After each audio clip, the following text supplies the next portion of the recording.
Dans le cadre des commémorations des 700 ans de la mort du poète italien Dante Alighieri, la Bibliothèque patrimoniale Fesch de la ville d'Ajaccio vous propose de découvrir 2 éditions présentes dans ses collections de la Divine Comédie, chef-d'œuvre de l'artiste et de la littérature mondiale.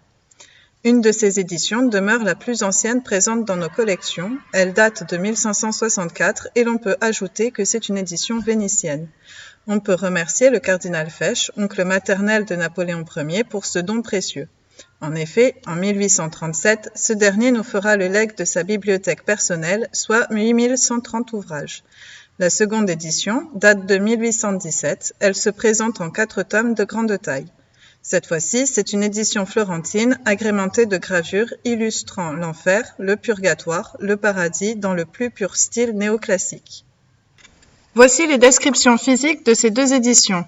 L'édition vénitienne de 1564 est une analyse de la Divine Comédie et de 2 commentaires de l'œuvre de Dante écrits par Cristoforo Landino et Alessandro Velutello. Elle est reliée en parchemin souple présentant de petits rabats protégeant la tranche du livre.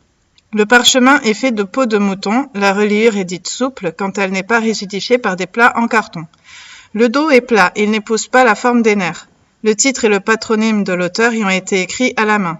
L'encre s'est effacée au cours du temps, mais on distingue encore les mots Dante et Velutello, qui est l'auteur du livre. Le type de support le plus utilisé au XVIe siècle pour imprimer les livres est le papier chiffon.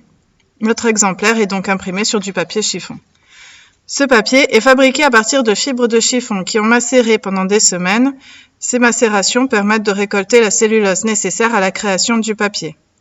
Les pages de garde présentent un filigrane en forme de fleur de lys, qui est la marque de fabrique de l'atelier d'où vient le papier. La page de titre est illustrée d'un grand bois gravé qui présente le portrait de Dante Alighieri.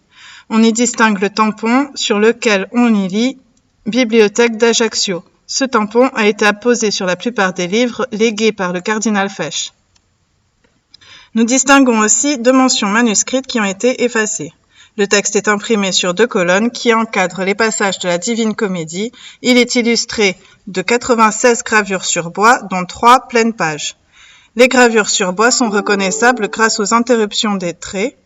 Le texte est également agrémenté de lettres historiées. Ces lettres sont intégrées dans un décor qui raconte une histoire. Dans la marge, les mentions Land et Velu indiquent que les passages renvoient au texte de Landino et de Velutello. L'édition de 1817 est une édition florentine de la Divine Comédie. La reliure est typique du siècle. Demi-reliure en cuir sur le dos et en papier de reliure sur les plats. La reliure est rigide, elle est composée de plats en carton. Sur la page de titre, on retrouve le portrait de Dante, très ressemblant au portrait visible sur l'édition du XVIe siècle.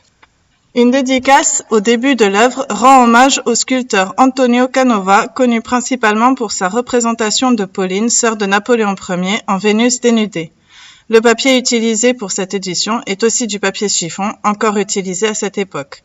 Le texte est illustré de 125 gravures sur cuivre en pleine page. Elles sont signées du dessinateur Luigi Adamoli et du graveur Giovanni Paolo Lasinio fils. Les gravures sur cuivre sont reconnaissables grâce à la gouttière laissée sur la page et à la finesse des traits autorisée par la matière du métal.